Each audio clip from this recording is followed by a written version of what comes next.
now bringing it back to our students, that Yeah. my audience mostly is design students or design aspirants.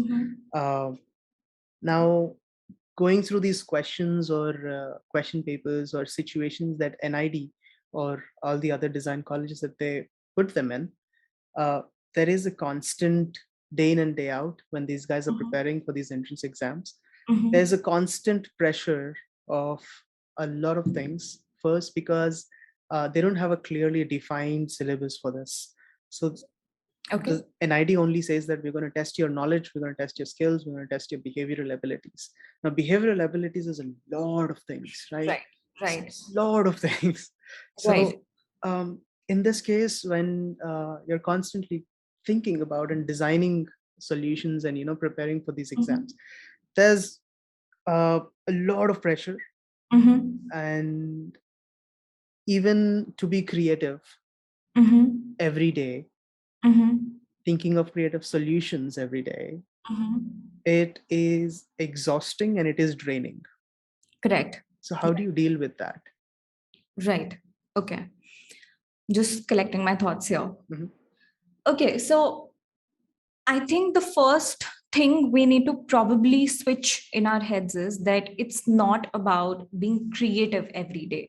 So if we take that pressure off for a second and just focus on what needs to be done, let's just assume I'm under pressure and preparing for an exam under pressure.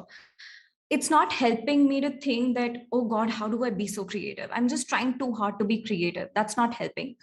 Right. So instead of doing that, if I start focusing on, okay, here's my step one, this is what I need to do.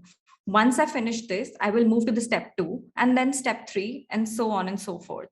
I think having that awareness is very important, that what is your task list? What are your goals?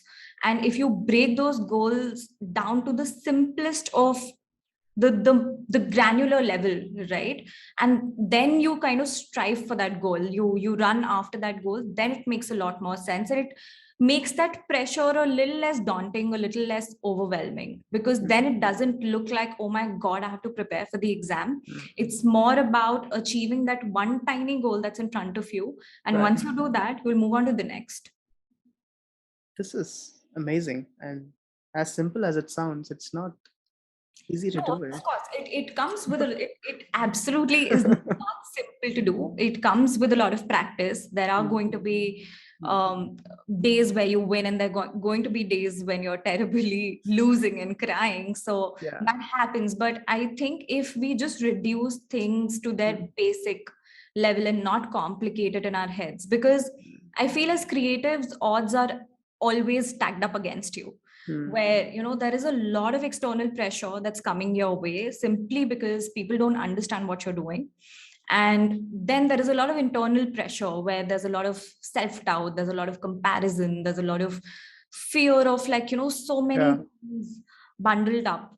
So in those times, I think either this is like a choice you make. You get caught up in the fear, or you get the work done. You focus on what you need to do and you get that done. So of course there are like ways of coping with those fears, which is like a longer and another conversation altogether. But I think the most approachable and the most easy, or like the most difficult way to do this, is that you focus on your goals, not on your fears. You focus on your goals. And if goals as a word sounds very overwhelming to you, then just do the next right thing. That's how I tell myself every time I'm under pressure, that, okay, let's just, simplify things and think about the next right thing that I need to do. That's it. And that really helps me calm down. Yeah, that of course requires a lot of practice, as you mentioned. And Yeah.